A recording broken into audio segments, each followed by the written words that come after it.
Hello everyone, welcome to education orbit channel.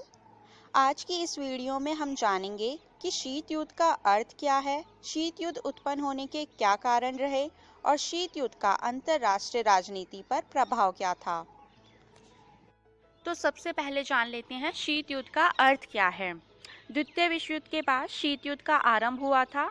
शीत युद्ध जो वास्तव में युद्ध ना होकर, जो रियल में युद्ध ना होकर केवल युद्ध जैसा वातावरण उत्पन्न होना, युद्ध जैसा माहौल बनना, युद्ध जैसी परिस्थितियों का उत्पन्न होना शीत युद्ध कहलाता है।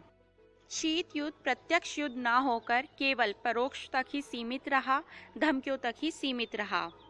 शीत युद्ध द्वितीय विश्व युद्ध के बाद से 1980 से लेकर 1990 तक सोवियत संघ और अमेरिका के मध्यम हुए वाक युद्ध का नाम है।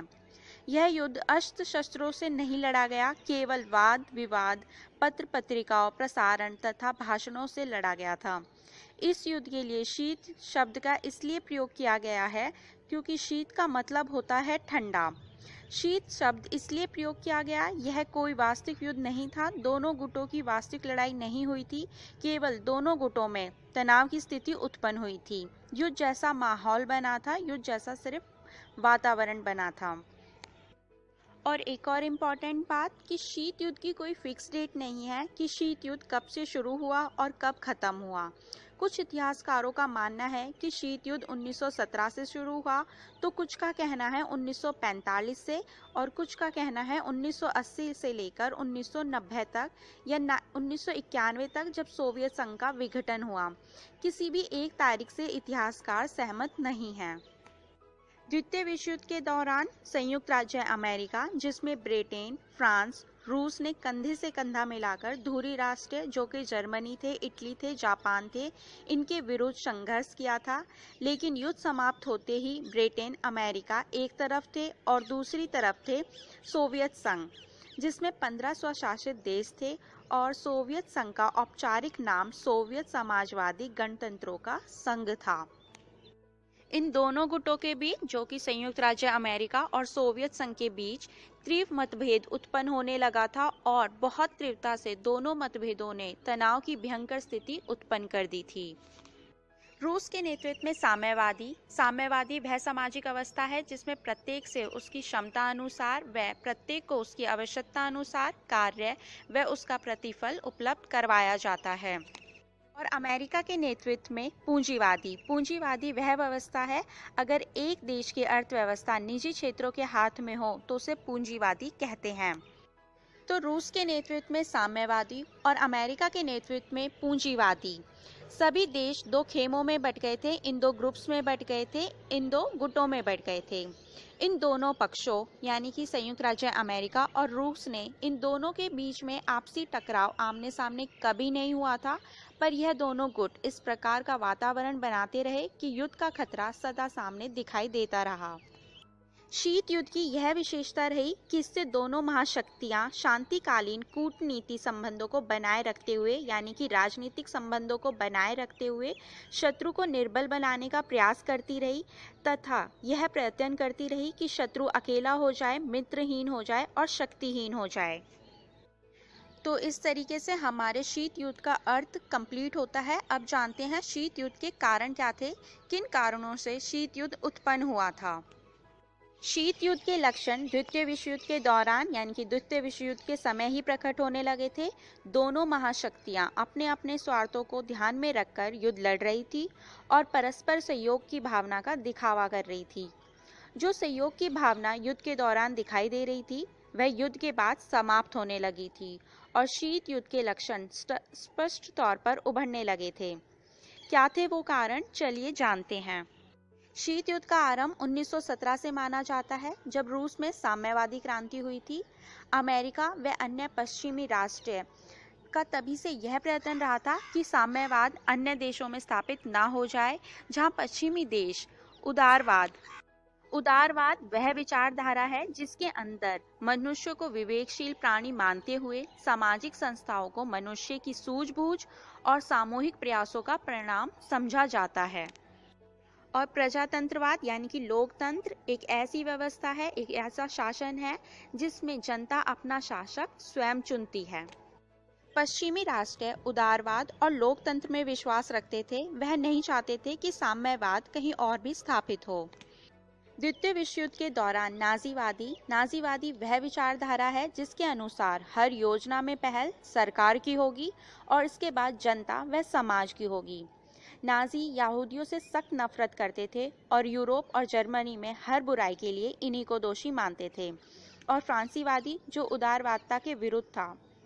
सोवियत संघ और पश्चिमी देशों ने इन दोनों ही व्यवस्थाओं के खिलाफ संयुक्त मोर्चा निकाला था, लेकिन सोवियत संघ में साम्यवादी व्यवस्था और अमेरिका में पूंजीवादी व्यवस्था थी।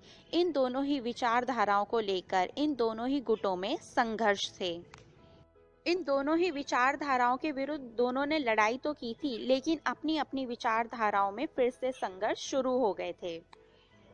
शीत युद्ध आरंभ होने का दूसरा कारण था परस्परी विरोधी अभियान एवं घृणायुक्त प्रचार।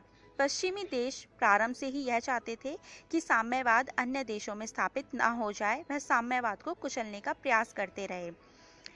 इंग्लैंड और अमेरिका सोवियत संघ में 1921 में शस्त्र सेनाएं भेजकर वहां साम्यवादी विरोधियों को सहायता प्रदान करते रहे।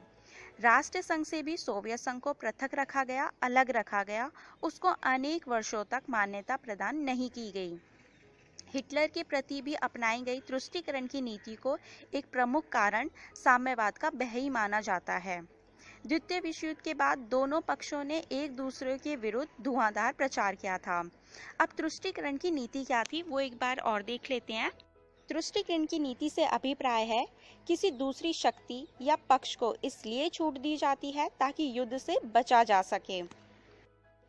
सोवियत संघ ने टर्की पर सैनिक अड्डे बनाने का दबाव डाला था, जिसके अमेरिका विरुद्ध था। यूनान और टर्की में अमेरिका द्वारा हस्तक्षेप करके सोवियत संघ के प्रभाव को कम करना चाहता था। अमेरिका ने आर्थिक सहायता के नाम पर हस्तक्षेप करने की चाल चलकर शीत युद्ध को और भी भड़काया, क्योंकि अमेरिका नहीं चाहता था कि टर्की में सोवियत संघ का प्रभाव बढ़े या साम्यवादी का प्रभाव बढ़े, जिससे विश्व शांति को भंग कर दिया। 23 अप्रैल 1947 को अमेरिका द्वारा प्रतिपादित मशाल योजना ने भी सोवियत संघ के मन में अविश्वास और संघर्ष की भावना को बढ़ा दिया। इस योजना के अनुसार पश्चिमी यूरोपीय देशों को 12 अरब डॉलर की आर्थिक सहायता देने का कार्यक्रम स्वीकार किया गया। इसका प्रमुख उद्देश्य पश्चिमी यूरोप देशों में साम्यवाद के प्रसार को रोकना था। इस योजना का लाभ उठाने वाले देशों पर यह शर्त लगाई गई कि वह अपने शासन व्यवस्था से साम्यवादियों को दूर रखेंगे। इससे सोवियत संघ के मन में पश्चिमी राष्ट्रों के प्रति घृणा का भाव पैदा हुआ। सोवियत संघ ने लंदन प्रोटोकॉल का उल्लंघन करते हुए बर्लिन की नाकाबंदी कर दी। सोवियत संघ ने बर्लिन की नाकाबंदी करके शीत युद्ध को और अधिक भड़का दिया। अमेरिका ने इसका सख्त विरोध करके उसके इरादों को नाकाम कर दिया और अमेरिका भी बर्लिन पर अपना सैनिक वर्चस्व बढ़ाने की तैयारी में जुट गया। सैनिकों की सहायता से अमेरिका बर्लिन पर कब्जा करना चाहता था। यह भी एक कारण था जिसकी वजह से शीत युद्ध आरंभ हुआ। जर्मनी के विभाजन ने भी दोनों महाशक्तियों में विरोध की प्रवृत्ति को जन्म दिया। जर्मनी का बंटवारा इसलिए हुआ था कि दोनों महाशक्तियां अपने अपने क्षेत्रों पर अपना अपना प्रभाव बढ़ा सके, लेकिन अमेरिका की मशाल योजना ने सोवियत संघ और अमेरिका के दोनों के बीच में इस संघर्ष को बढ़ाए रखा। 1949 में अमेरिका ने अपने मित्र राष्ट्रों के सहयोग से नाटो जैसे सैनिक संगठन का निर्माण किया। इसका उद्देश्य उत्तर अटलांटिक क्षेत्रों में शांति बनाए रखना तथा किसी बाहरी खतरे से निपटना था। इस संधि में सोवियत संघ को सीधी चेतावनी दी गई कि यदि उसने किसी भी संधि में शामिल देश पर आक्रमण किया तो उसका भयंकर परिणाम होगा। इससे ये क्या हुआ कि सोवियत संघ के बीच में मतभेद और अधिक गहरा गया। अक्टूबर 1940 में चीन में साम्यवादी शासन की स्थापना होने से अमेरिका का विरोध अधिक जोर पकड़ने लगा। अमेरिका ने संयुक्त राष्ट्र संघ में साम्यवादी चीन की सदस्यता को चुनौती दी, जिस कारण साम्यवादी और पूंजीवादी विचारधारा का प्रसार हुआ। 1950 में कोरिया संकट ने भी अमेरिका तथा सोवियत संघ में शीत युद्ध की वृद्धि की। इस युद्ध में उत्तरी कोरिया को सोवियत संघ तथा दक्षिणी कोरिया को अमेरिका तथा अन्य पश्चिमी राष्ट्रों का समर्थन व सहयोग प्राप्त था। दोनों महाशक्तियों ने परस्परी विरोध व्यवहार प्रदर्शन करके शीत युद्ध के वातावरण में और अधिक गर्मी पैदा कर दी। 1951 जब कोरिया का युद्ध भी चल रहा था, उसी समय अमेरिका ने अपने मित्र राष्ट्रों के साथ मिलकर जापान से संधि की और संधि को कार्य रूप देने के लिए फ्रांसिस्को नगर में एक सम्मेलन का आयोजन किया। सोवियत संघ ने इस सम्मेलन का कड़ा विरोध किया। अमेरिका ने इसी वर्ष जापान के साथ एक प्रतिरक्षा संधि की, जिससे अमेरिका और सोवियत संघ के मन में द्वेष की भावना को और बढ़ा दिया। 1953 में सोवियत संघ का प्रथम आणविक परीक्षण किया गया। इससे अमेरिका के मन में सोवियत संघ के इरादों के प्रति शक पैदा हो गया। 1953 में चर्चिल ने अमेरिका से कहा कि दक्षिणी पूर्वी एशिया के लिए नाटो जैसे संघ का निर्माण किया जाए। चर्चिल के सुझाव से अमेरिका ने कंबोडिया, वियतनाम और लाओस में साम्यवादी प्रसार को रोकने के उद्देश्य से 8 सितंबर 1954 को सीटो नाम का एक संगठन बनाया और सोवियत संघ ने इसके विरुद्ध में वार्सा पैक्ट की तैयारी कर ली। वार्सा संगठन के निर्माण उद्देश्य पूंजीवादी ताकतों के आक्रमण को रोकना था। 1954 में हिंद चीन में गृह युद्ध आरंभ हो गया था। हिंद चीन फ्रांस का औपनिवेश था। सोवियत संघ ने हो चिन मिन की सेना की मदद की और अमेरिका ने फ्रांसीसी सेनाओं का समर्थन किया। हिंद चीन की समस्याओं को सुलझाने के लिए जेनेवा समझौता हुआ, लेकिन कुछ समय बाद वियतनाम में गृह युद्ध शुरू हो गया। सोवियत संघ ने अमेरिका की इस युद्ध में भूमिका की निंदा की और अनुचित हस्तक्षेप के विरोध आवाज उठाई। शीत युद्ध के तनाव को कम करने के लिए अमेरिका के राष्ट्रपति ने सोवियत संघ की यात्रा करने का निर्णय किया, लेकिन यात्रा से एक दिन पहले मई 1960 को अमेरिका का जासूसी विमान U-2 सोवियत संघ सीमा की जासूसी करते हुए पकड़ा गया था। विमान चालक ने स्वीकार किया कि वह सोवियत संघ के सैनिक ठिकानों की जासूसी के लिए भेजा गया है। सोवियत संघ ने इसको गंभीरता से लिया और अमेरिका को गलती स्वीकार करने के लिए कहा। 16 मई 1960 में पेरिस सम्मेलन सोवियत संघ के राष्ट्रपति मिखाइल खुर्चेव ने U-2 की विमान की घटना को दोहराया और अमेरिका राष्ट्रपति को सोवियत संघ न आने की चेतावनी भी दी। क्यूबा मिसाइल संकट। क्यूबा मिसाइल संकट को अक्टूबर संकट के नाम से भी जाना जाता है।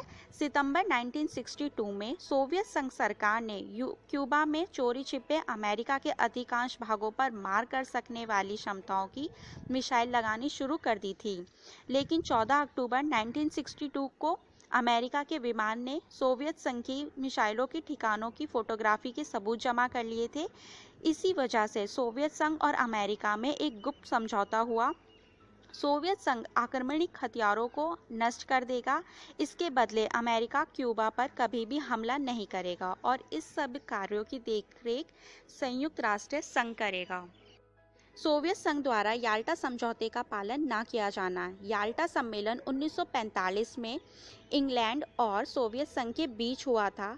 यह याल्टा समझौते में पोलैंड में प्रतिनिधि शासन की व्यवस्था की जाएगी, लेकिन युद्ध की समाप्ति के समय सोवियत संघ ने अपने वादे से मुकरते हुए अपने वादों का पालन न करते हुए पोलैंड में लुबिनिन सरकार को सहायता देनी शुरू कर दी थी और पोलैंड में सोवियत संघ ने अमेरिका और ब्रिटेन के पर्यवेक्षक का मतलब होता है जो कार्य की देखभाल करते हैं, उनके प्रवेश पर अनुमति नहीं दी थी। उनके प्रवेश से अनुमति से इनकार कर दिया था और पोलैंड की जनवादी नेताओं को गिरफ्तार कर लिया था। जनवादी नेता वह लोग होते हैं जो जनता के महत्व के बारे में सोचते हैं। सोवियत संघ तथा पश्चिमी शक्तियों ने द्वितीय विश्व युद्ध के दौरान ही जर्मनी के आत्मसमर्पण के बाद ही 6 महीने के अंदर ही ईरान से अपनी सेनाएं वापस बुलाने का समझौता किया था। युद्ध समाप्ति पर पश्चिमी राष्ट्रों ने तो अपना वादे के अनुसार दक्षिणी ईरान से अपनी सेनाएं हटा ली, पर सोवियत संघ ने ऐसा नहीं किया। सोवियत संघ ईरान पर दबाव बनाकर ईरान से दीर्घकालीन लंबे समय तक तेल का समझौता कर लिया। यह भी एक कारण रहा कि सोवियत संघ और अमेरिका के बीच युद्ध या फिर तनाव की स्थिति बनी रही। द्वितीय विश्व युद्ध समाप्त हो जाने के बाद दोनों ही गुटों ने इटली, ईरान, यूनान पर अपना प्रभाव स्थापित करने के लिए अनेक प्रयास किए, लेकिन पश्चिमी राष्ट्रों का इन सभी राज्यों पर प्रभाव हो गया, जिसकी वजह से सोवियत संघ रुष्ट हो गया। द्वितीय मोर्चा संबंधित विवाद। द्वितीय विश्व युद्ध के दौरान हिटलर के नेतृत्व में जब जर्मनी सेनाएं तेजी से सोवियत संघ की तरफ बढ़ रही थी, सोवियत संघ ने अपनी भारी जान माल के नुकसान को रोकने के लिए पश्चिमी राष्ट्रों से सहायता मांगी थी। सोवियत संघ ने पश्चिमी राष्ट्रों से कहा कि वह जर्मन के खिलाफ द्वितीय मोर्चा खोले ताकि रूसी सेना पर जर्मनी का दबाव कम हो सके, लेकिन पश्चिमी राष्ट्रों ने जर्मनी के खिलाफ दूसरा मोर्चा खोलने में बहुत देर की। इससे जर्मनी सेना को रूस पर भयानक तबाही करने का मौका मिल गया, जिस कारण दोनों ही शक्तियों में, सोवियत संघ में और संयुक्त राज्य अमेरिका में नफरत पैदा हो गई। द्वितीय विश्व युद्ध समाप्त हो जाने के बाद दोनों ही गुटों ने इटली, ईरान और यूनान आदि पर अपना प्रभाव स्थापित करने के प्रयास किए थे, लेकिन इन सभी राष्ट्रों पर पश्चिमी गुटों का प्रभाव स्थापित हुआ, जिसकी वजह से सोवियत संघ रुष्ट हो गया था। अमेरिका का परमाणु कार्यक्रम। द्वितीय विश्व युद्ध के दौरान अमेरिका ने गुप्त तरीकों से अपना परमाणु कार्यक्रम विकसित किया और सोवियत संघ की सहमति के बिना ही उसने जापान के 2 शहरों पर परमाणु बम गिरा दिए। अमेरिका ने सोवियत संघ को यह जानकारी न देकर सोवियत संघ के मन में शंका पैदा की। सोवियत संघ द्वारा बार बार वीटो पावर का इस्तेमाल किया जाना। वीटो पावर होती है किसी भी देश के अधिकारी के पास यह अधिकार होता है कि वह किसी भी कानून को रोक सकता है। द्वितीय विश्व युद्ध की समाप्ति के बाद संयुक्त राष्ट्र संघ की स्थापना हुई। इस संस्था के 5 देशों के पास वीटो पावर थी। सोवियत संघ ने बार बार अपनी पावर का इस्तेमाल कर पश्चिमी राष्ट्र के प्रत्येक सुझाव को मानने से इनकार किया। सोवियत संघ ने बार बार वीटो पावर का इस्तेमाल कर संयुक्त राष्ट्र के कार्यों में बाधा डाली, जिससे पश्चिमी राष्ट्रों ने इन सोवियत संघ की आलोचना की और इन सभी आलोचनाओं का सामना किया सोवियत संघ ने। नेक्स्ट वीडियो में हम जानेंगे सोवियत संघ का विघटन, शीत युद्ध का अंत किस कारण हुआ था।